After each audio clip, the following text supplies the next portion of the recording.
আসসালামু আলাইকুম ওরহমতুল্লাহ। আপনাদের সবাইকে আমার কথা শুনবার জন্যে আমন্ত্রণ জানাচ্ছি। বাংলাদেশের রাজনীতি ধাপ্পাবাদী রাজনীতি, প্রতারণার রাজনীতি। বাংলাদেশের রাজনীতি যে ধাপ্পাবাজের রাজনীতি, সেটা আমরা আওয়ামী লীগের শাসন আমলে দেখেছি, ইউনূসের শাসন আমলে দেখেছি। এখন বিএনপির শাসন আমলে আমরা সেটা দেখতে পাচ্ছি। আওয়ামী লীগের শাসন আমলে আমরা কীভাবে দেখতে পেয়েছি? দেশে গণতন্ত্র ছিল না, নির্বাচন ছিল না, উন্নয়ন করে তারা কি করেছে? যে গণতন্ত্রহীন একটা দেশে তারা রামের রাজত্ব তৈরি করেছিল, যেখানে জনগণের কোনো ভয়েস ছিল না, জনগণের ভোটের কোনো অধিকার ছিল না।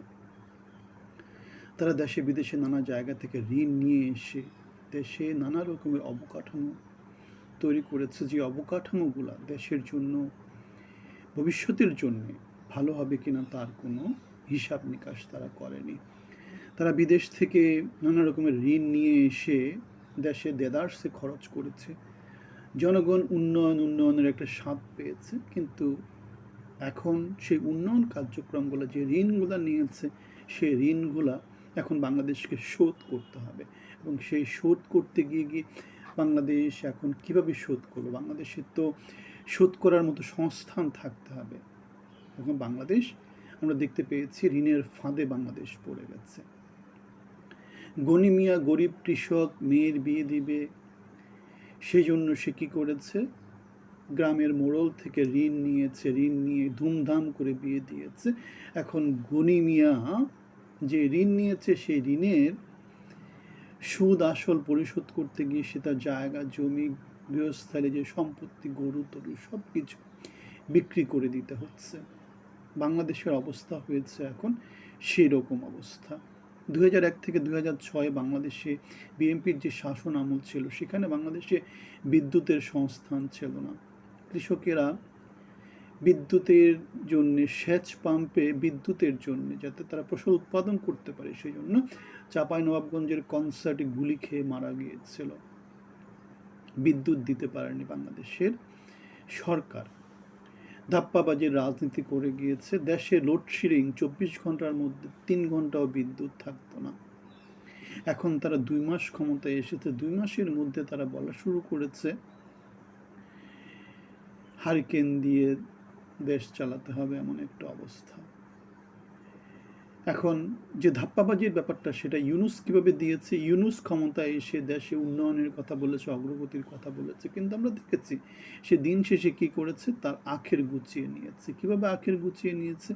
নানা রকমের লাইসেন্স নিয়েছে ব্যবসা করার জন্য, নানা রকমের ঋণ মওকুফ করে নিয়েছে, তার ট্যাক্স মওকুফ করে নিয়েছে, জাতির সাথে প্রতারণা করেছে। 24 পরবর্তীতে জাতি যেই সংস্কারের কথা বলেছিল, বাংলাদেশের পরিবর্তিত বাংলাদেশের কথা বলেছিল, নির্বাচনের কথা বলেছিল, সে নির্বাচনে সে কী করেছে? লন্ডনে গিয়ে লন্ডন বৈঠকের মধ্য দিয়ে জাতির সাথে সে প্রতারণা করেছে। এবং নির্বাচন আমরা দেখতে পেয়েছি ভোট কারচুপি করেছে, প্রশাসন চেয়ে চেয়ে দেখেছে। জাতির সাথে প্রতারণা দিয়েছে ইউনূসের সরকার এবং তাদের উপদেষ্টা পরিষদ। তাহলে আমরা হাসিনাকে দেখলাম, আমরা বিএনপিকে দেখলাম, আমরা ইউনূসকে দেখলাম, তাহলে বাকি থাকলো 24-এর গণ আন্দোলন পরবর্তী যে নির্বাচনের মধ্য দিয়ে সরকার আসছে, সেই বিএনপি সরকার। তারা কি করেছে? তারা জুলাই সনদকে বাতিল করে দিচ্ছে, গণভোটের রায়কে তারা বাতিল করে দিচ্ছে। গণতন্ত্র মানে যেখানে গণভোট মানে জনগণ ভোট দিয়েছে, কী চায়, আমি সরকার চাই কিনা, আমি পরিবর্তন চাই কিনা, আমি কাকে চাই, আমি পরিবর্তন চাইলে কী চাই, সেই জিনিসটা তারা গণরায়ের মধ্য দিয়ে দিয়েছে। এখন এই প্রতারক চক্র, এই ধাপ্পাবাজির রাজনীতিক চক্র, তারা কি করেছে? তারা জুলাই সনদকে বাদ দিয়ে দিয়েছে, তরুণ সমাজের চাহিদাকে বাদ দিয়ে দিয়েছে, বাংলাদেশের জনগণের যে চাহিদা সেটাকে বাদ দিয়ে দিয়েছে। তারা ধাপ্পাবাজির রাজনীতি করছে, প্রতারণার রাজনীতি করছে। বাংলাদেশের মিডিয়াগুলোও এখন কী হচ্ছে? মিডিয়া ব্ল্যাক আউট হচ্ছে। যেমন করে হাসিনার সময় ছিল, মিডিয়া ব্ল্যাক আউট ছিল, উন্নয়ন ছাড়া বাংলাদেশে আর কিছু ছিল না, আওয়ামী লীগ ছাড়া বাংলাদেশে আর কিছু ছিল না। আমরা দেখেছি ইউনূস পরবর্তী সময়টাতে ইউনূস হচ্ছে সারা পৃথিবীর মধ্যে একটা নোবেল পেয়েছে, 2টা নোবেল পেয়েছে, রোহিঙ্গারা চলে যাচ্ছে, নানা রকমের প্রচার প্রকাণ্ডা মিডিয়াগুলো দিয়েছে, জনগণ খাইয়েছে এবং জনগণও খেয়েছে। এবং তারই ফল হিসাবে ইউনূস তার 18 মাসে শাসন করেছে, এবং যে শাসনে বাংলাদেশ আসলে সত্যিকার অর্থে কেওয়াস অবস্থা থেকে মানে ভেজাল যে যুক্ত যে পলিসিগুলো সেগুলো দিয়ে নতুন করে ভেজালের একটা রাহু গ্রাসের মধ্যে পড়ে গিয়েছে। সেখান থেকে উত্তরণের পথ বাংলাদেশ কীভাবে তৈরি করবে? যদি ইউনূস সঠিক পথে বাংলাদেশকে পরিচালিত করতে পারতো, তাহলে বিএনপি সরকার ক্ষমতায় এসে বাংলাদেশকে কিছুই করতে পারতো না। কিন্তু আমরা দেখতে পাচ্ছি ইউনূস যোগসাজশ করেছে এবং তারই ফল হিসেবে তার যে গ্রামীণ ব্যাংক, সে গ্রামীণ ব্যাংকে তার যে নীতিমালাগুলো সে প্রণয়ন করে গিয়েছে সরকারি থাকা অবস্থায়, তার যে ট্যাক্স মওকুফ করার ব্যাপার স্যাপারগুলো ছিল, সেগুলো সব বিএনপি সরকার কি করেছে? অ্যাপ্রুভ করে দিয়েছে, ইউনূসকে দায় মুক্তি দিয়েছে যোগ সাজসে। আলিবাবা এবং 40 চোর, আলিবাবা হচ্ছে ইউনূস, 40 চোর হচ্ছে বিএনপি যারা যারা আছে। এখন আলিবাবা হবে বিএনপি, 40 চোর হচ্ছে তার আশেপাশে যারা হবে তারা।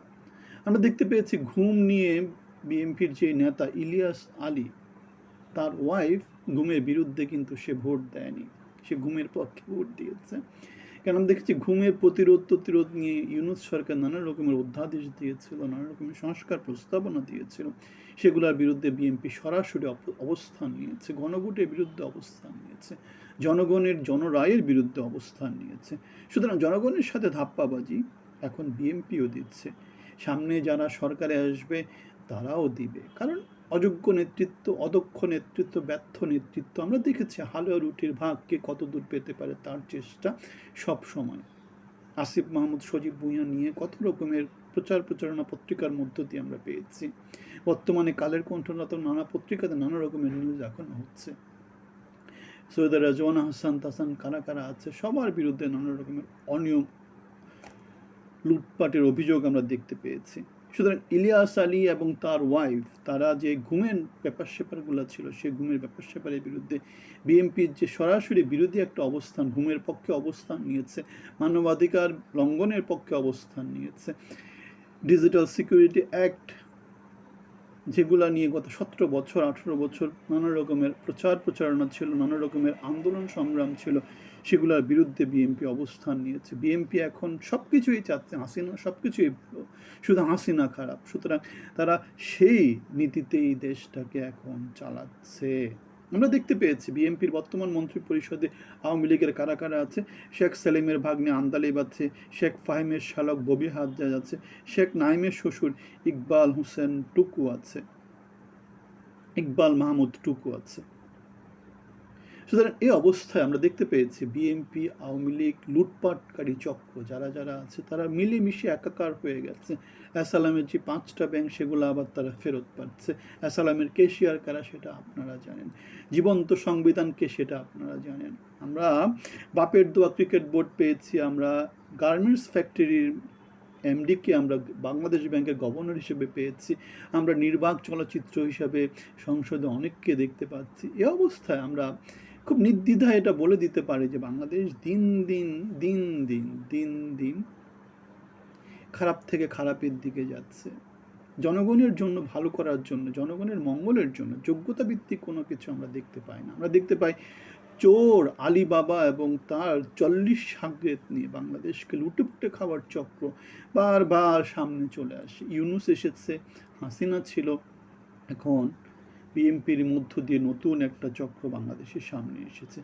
এ অবস্থায় জাতির জন্য সামনে ধাপ্পাবাজের রাজনীতি থেকে বেরিয়ে আসার যে জুলাই পরবর্তী যে সংগ্রামটা ছিল, সেটাই একটা বড় একটা সংস্কার নিয়ে বাংলাদেশে হয়তো হাজির হতে পারত। কিন্তু আমরা দেখতে পেয়েছি নেপালে যেভাবে জেনজিরা পরিবর্তন এনেছে বাংলাদেশে, 24 জুলাই অগস্টে আমরা এবং জেনজিরা মিলে যে পরিবর্তনটা চেয়েছিলাম, সেই পরিবর্তনটা আমরা পাইনি। তাহলে এই পরিবর্তনটা পেতে হলে আমাদেরকে কী করতে হবে? আমাদেরকে আবার জনগণের কাছে ফিরে যেতে হবে। আবার জনগণের কাছে কী করতে হবে? দেশের জন্য, দেশের জনগণের জন্য, ভবিষ্যতের জন্য বাংলাদেশের যে জনগোষ্ঠী আছে, যে জনগোষ্ঠীর যে বিশ্বাস আকিদা আছে, সে আকিদাগুলোকে সামনে নিয়ে আসতে হবে। আমরা তো মুসলিম প্রধান দেশ, বাংলাদেশে 90% লোক মুসলমান। সুতরাং এই যে মুসলমান যারা আছে তাদের ভোটগুলোকে আমরা দেখেছিলাম যে নির্বাচনের সময় এক বাক্সে নিয়ে আসার কথা ছিল। এখন আন্দোলন সংগ্রামে একইভাবে এগিয়ে যেতে হবে, পরিবর্তনের সূচনা করতে হবে। ভালো থাকবেন।